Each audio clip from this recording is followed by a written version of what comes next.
কিভাবে কি যে করব জানি না, কিছুই জানি না।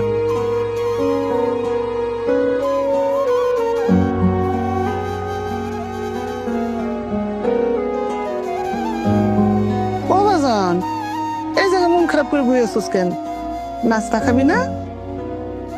কি রে, কিছু তো কবি, আমি বুঝতেছি না এইভাবে কিভাবে চলবো। দোকানে তো ব্যবসা নাই। আমি কই কি, ওই দোকানটা ছাইরা দিয়া অন্য কাজ কর, সংসার তো চালাইতে হইব। তুই তো জানোস আমরা তোর উপরে নির্ভর। টাকার অভাবে তোর বাবার চিকিৎসাটা ঠিক মতো হইতেছে না। গত 1 সপ্তাহ ধরে ওষুধও খাওয়াইতে পারতেছি না। এই জন্য দিনে দিনে সে আরো অসুস্থ হয়ে যেতেছে। আমি কত কথা কইতেছি, তুই কিছুই কস না। আরে এত চিন্তা করিস না তো, আল্লাহ ভরসা, যা হয় একটা কিছু হইব। আয় নাস্তা খাই লো, আয় তাড়াতাড়ি তাড়াতাড়ি।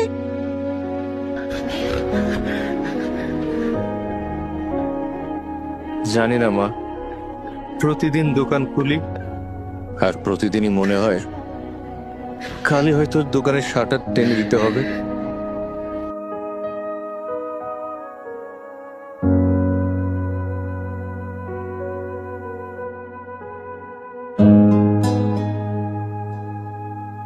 কি রে রাহাত,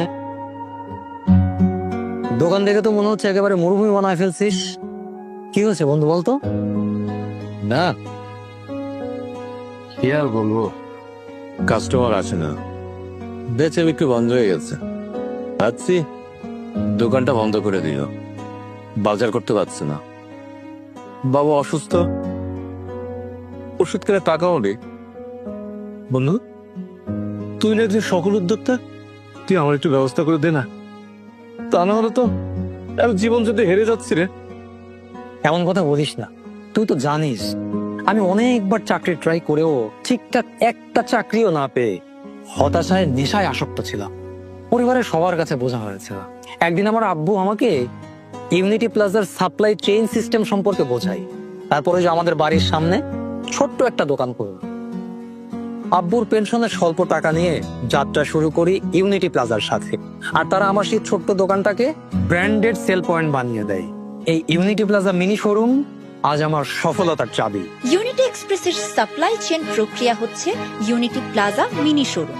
যে কোনো পরিমাণের মাল সরাসরি কোম্পানি থেকে নিয়ে এসে নিজের মতো করে যে কোনো ছোট জায়গায় ব্যবসা শুরু করা যায়। বন্ধু, তুই শুধু শুরু কর ইউনিটি প্লাজা